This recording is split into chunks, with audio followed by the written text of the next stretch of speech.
दोस्तों समुद्र की गहराई में जितनी रहस्य नहीं होगी उससे कहीं ज्यादा रहस्य नॉर्थ कोरिया देश में है। ये देश कैसा है, यहाँ के लोग क्या करते हैं, इनके जीने का क्या तरीका है, ये सारी चीजें किसी राज से कम नहीं है दोस्तों। मोटे तौर से कहा जाए कि अगर दुनिया में किसी देश के लोग सबसे ज्यादा प्रताड़ित हैं तो नॉर्थ कोरिया के ही हैं। ये कहना बिल्कुल गलत नहीं होगा। यहाँ के तानाशाह जिनका हेयर स्टाइल बहुत ही अजीब है और उनकी सोच उससे भी ज्यादा अजीब है। ये अपने आप को देवता मानते हैं और नॉर्थ कोरिया के लोगों को गुलाम। दोस्तों आज की हम अपनी इस वीडियो में आपको ये नहीं बताने वाले कि किम जोंग उन कैसे अपने देश के लोगों को परेशान करता है, बल्कि हम आपको बताएंगे कि इस देश में लोगों को कैसी कैसी नौकरियां दी जाती हैं।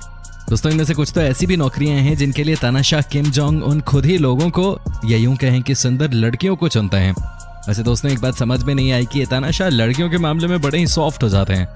तो दोस्तों बस आप इस वीडियो को एकदम अंत तक देखते रहिएगा, क्योंकि आज जो हम आपको दिखाने जा रहे हैं उसे देखने के बाद आपको लगेगा कि जो नौकरी आप कर रहे हैं वो नॉर्थ कोरिया में मिलने वाले जॉब से कहीं ज्यादा बेहतर है। तो चलिए शुरू करते हैं आज का नया एपिसोड। लेकिन दोस्तों उससे पहले आपसे एक रिक्वेस्ट कि आपने अगर अभी तक हमारे चैनल को सब्सक्राइब नहीं किया है तो फटाफट ये नेक काम भी कर लीजिए। नंबर 1, वेल दोस्तों हेयर डिजाइनर का काम बहुत अच्छा होता है, इसमें कोई दो राय नहीं है। भाई बड़े क्रिएटिव लोग ही हेयर डिजाइनर बन सकते हैं। लेकिन दोस्तों नॉर्थ कोरिया की कहानी ही कुछ और है। यहाँ कोई इंसान अपनी मर्जी से हेयर डिजाइनर भी नहीं बन सकता। दोस्तों कहा जाता है कि यहाँ बिल्लू बार्बर बनने का मौका उसे दिया जाता है जो कि कसम खाता है कि वो सरकार के नियम के हिसाब से ही सबके बाल काटेगा।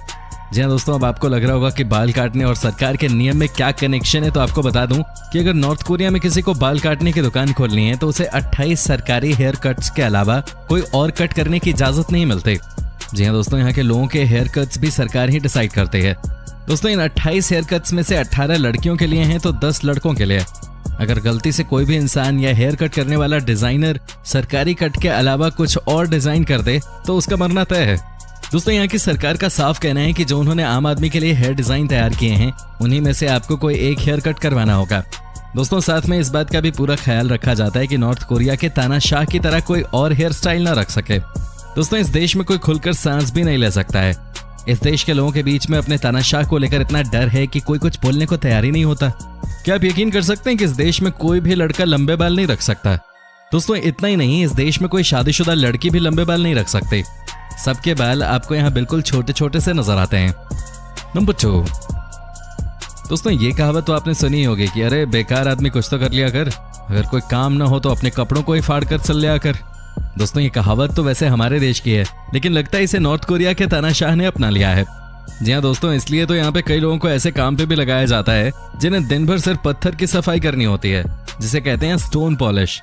आपको लग रहा होगा कि शू पॉलिश के बारे में तो सुना है, लेकिन ये क्या है स्टोन पॉलिश। तो आपको बताऊं कि दोस्तों यहाँ की सरकार कई लोगों को इस काम पे लगाती है जिन्हें दिन भर पत्थरों की सफाई करनी पड़ती है। यकीन नहीं हो रहा तो ये भी देख लीजिए। आप देख सकते हैं कि यहाँ ये औरत पत्थरों की साफ सफाई कर रही है। इतना ही नहीं दोस्तों, आपको बता दें कि इस काम के लिए उन महिलाओं को चुना जाता है जो कि ज्यादा उम्र की हो गई हैं, जिनके लिए बाकी काम करना मुश्किल है। लेकिन कोई इन्हें बताया कि अगर किसी बूढ़ी औरत के लिए काम करना मुश्किल है तो क्या रोड के किनारे स्टोन की सफाई करना आसान काम है क्या? नहीं ना दोस्तों, लेकिन यहाँ के सरकारी लोग इस तरह से अपने बुजुर्ग लोगों की देखभाल करते हैं। दोस्तों एक बार किसी जर्नलिस्ट ने एक औरत की फोटो क्लिक कर लेते पत्थर की सफाई करते हुए गर्मी के दिनों में। कहा जाता है कि उस ब्रिटिश जर्नलिस्ट की सफाई हो गई, मतलब कि उसे ही जान से मार दिया गया। ये नॉर्थ कोरिया वाले दोस्तों अपने देश के लोगों के साथ भी बेकार सलूक करते हैं, लेकिन इनमें यहाँ की जनता का भी बड़ा हाथ है, क्योंकि अब तक इतने सालों से एक ही परिवार की गुलामी करते करते इन्हें भी गुलाम बनने में ही मजा आता है। नंबर 3, दोस्तों हमारे देश में आपने जब भी ट्रैफिक सिग्नल पे पुलिस वालों को देखा होगा, आपको क्या नजर आता है? 99% मेल पुलिस वाले ही होते हैं। लेकिन दोस्तों नॉर्थ कोरिया अलग है। यहाँ आपको हर जगह सिर्फ महिला पुलिस कर्मियां ही नजर आएंगी। जी हाँ दोस्तों, वो भी इस खूबसूरत पुलिस लेडी का चयन कोई और नहीं बल्कि खुद यहाँ के तानाशाह किम जोंग उन करते हैं। दोस्तों आपको बता दें कि यहाँ हर साल 300 महिलाओं का चयन होता है, जिसे किम जोंग उन खुद पसंद करते हैं और उन्हें ही ट्रैफिक सिग्नल पे काम मिलता है।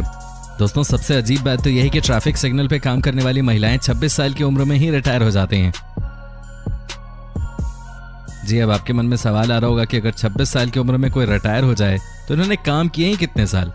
दोस्तों नॉर्थ कोरिया की महिलाएं 16 साल से पुलिस ट्रैफिक सिग्नल के जॉब के लिए अप्लाई कर सकती हैं। हालांकि ये लड़कियां बहुत ही खूबसूरत होनी चाहिए, इनकी लंबाई भी अच्छी होनी चाहिए। दोस्तों इनका चयन खुद किम जोंग उन इनसे पर्सनली मिलकर करता है। वैसे आपको बता दें कि किम जोंग उन बहुत ही रंगीला किस्म का इंसान है और इन लड़कियों से वो वॉक भी करवा के देखता है ट्रैफिक लाइट्स पे। लेकिन दोस्तों जितना मैं जानता हूँ नॉर्थ कोरिया को इस देश को ज्यादा ट्रैफिक लाइट्स की जरूरत है नहीं। दोस्तों आपको बता दें कि इस देश में बहुत कम लोगों के पास ही कार होती है, सेना के बड़े अधिकारियों के पास होती है, पर कोई आम इंसान यहाँ अपनी मर्जी से कार भी नहीं निकाल सकता। दोस्तों जिस देश में एक शहर से दूसरे शहर जाने की आम जनता को परमिशन नहीं है, उस देश में कहाँ कोई कार चलाएगा।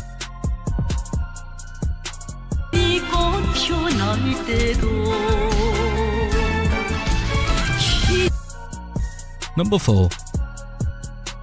दोस्तों अब जो मैं आपको दिखाने जा रहा हूं उसे देखकर आप अपने हाथ सिर पे रख लोगे। जी हाँ दोस्तों, आपको बता दूं कि किम जोंग उन के बारे में जितने लोगों को लगता है कि खतरनाक है, उससे भी ज्यादा खतरनाक थे उसके पिताजी। दोस्तों इनका नाम था किम जोंग इल, जो कि भयानक खतरनाक इंसान थे। दोस्तों इनको हर चीज में परफेक्शन चाहिए होते थे। अगर कोई भी इंसान कुछ भी कर रहा है तो उसे 100% गारंटी लेनी होती थी कि वो द बेस्ट है अपने काम में। दोस्तों आपको बता दें कि इन्होंने ही एक जॉब की शुरुआत की नॉर्थ कोरिया में, जिसका नाम है राइस इंस्पेक्टर। दोस्तों आपको लगेगा कि ये इंस्पेक्टर आखिर क्या काम करते होंगे, तो आपको बता दूं कि किम जोंग इल को चावल बहुत पसंद था। वो दिन रात सिर्फ चावल ही खाया करता था और इसलिए उसने राइस इंस्पेक्टर जॉब निकाली। दोस्तों राइस इंस्पेक्टर को चावल के एक प्लेट को पहले चेक करना होता था कि कोई भी चावल खराब ना हो, तानाशाह के प्लेट में सबसे बेस्ट चावल ही जाए। लेकिन दोस्तों आप खुद ही सोचिए कि ये किस तरह का काम है, कैसे लोगों को ये पसंद आता होगा। इस काम के लिए आपको कितना कॉन्सेंट्रेट करने की जरूरत पड़ती होगी। खैर जब किसी को नॉर्थ कोरिया में रहना है तो कुछ भी करना पड़ सकता है। दोस्तों क्या आपकी नजर में कोई इस तरीके का वियर्ड जॉब आया है क्या? आप हमें कमेंट करके बता सकते हैं। नंबर 5। दोस्तों अब हम आपको एक और ऐसी जॉब के बारे में बताते हैं जो कि सिर्फ नॉर्थ कोरिया के लोग ही कर सकते हैं। मूर्ति बनाने का काम तो हमारे देश में भी खूब होता है कि नहीं? लेकिन क्या मूर्ति बनाने वाले एक ही तरह की मूर्तियां जिंदगी भर बनाते हैं? जी नहीं दोस्तों, ऐसा नहीं है। हमारे देश की बात हो या किसी और भी देश की बात हो, यहाँ पूरी आजादी होती है। कोई भी कलाकार अपनी पसंद की कोई भी मूर्ति बना सकता है। लेकिन दोस्तों क्या आपको पता है कि नॉर्थ कोरिया में सिर्फ 3 तरह की ही मूर्तियां बनाई जाती हैं यहाँ के मूर्तिकारों के द्वारा, और ये तीनों हैं दादा, बाप और खुद आज के तानाशाह की मूर्तियां। दोस्तों आपको लग रहा होगा कि आखिर कैसे अपना काम चलाते होंगे तीनों की मूर्तियां बनाकर, तो आपको बता दूं कि यहाँ पे यानी कि नॉर्थ कोरिया देश में इनकी दुकान अच्छी खासी चल रही है। दोस्तों यहाँ अब तक 40,000 से ज्यादा मूर्तियां हैं इन तीनों लोगों की, यूं कह सकते हैं इन तीनों तानाशाहों की। दोस्तों क्या आप यकीन कर सकते हैं कि मूर्तिकार एक दिन में 16-16 घंटे सिर्फ मूर्ति बनाने में ही लगा देते हैं। कई तो ऐसे हैं जिन्होंने अपनी पूरी जिंदगी में सिर्फ और सिर्फ इन तीनों की ही मूर्तियां बनाई हैं।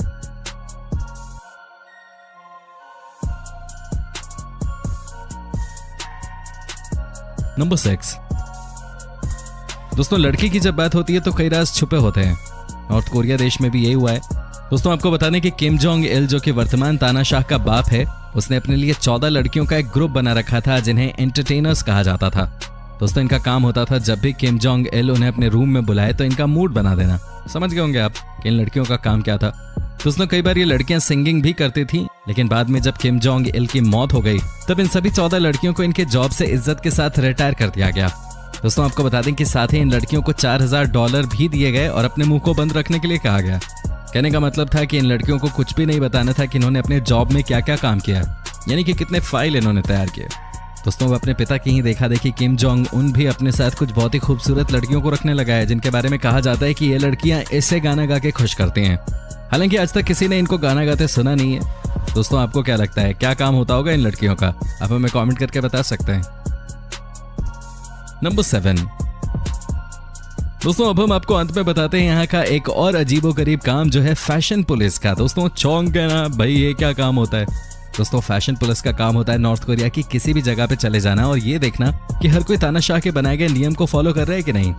दोस्तों क्या आप अंदाजा लगा सकते हैं कि नॉर्थ कोरिया में कोई भी जीन्स नहीं पहन सकता? जी हाँ दोस्तों, यहाँ वेस्टर्न कल्चर बिल्कुल बैंड है। दोस्तों आपको बता दें कि ये फैशन पुलिस किसी भी कॉलेज या स्कूल में जाकर ये देखती है कि किसी के बाल तो बड़े नहीं है, किसी ने जीन्स तो नहीं पहनी है, या कोई अपनी मर्जी का स्टाइल तो नहीं कर रहा है। दोस्तों ये जॉब भी बहुत अजीब है और अगर किसी ने गलती से यहाँ के नियम कानून को तोड़ दिया तो उसे जेल में भेज दिया जाता है, जहाँ पे इनकी लाइफ बिल्कुल नर्क जैसी हो जाती है। दोस्तों उम्मीद करता हूँ कि आपको ये वीडियो पसंद आई होगी।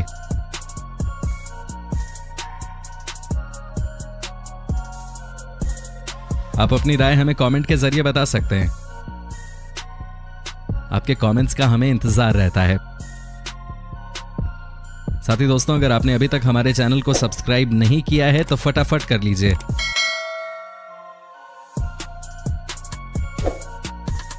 क्योंकि दोस्तों हम आपके लिए इस तरह के वीडियोस लगातार बनाते रहते हैं।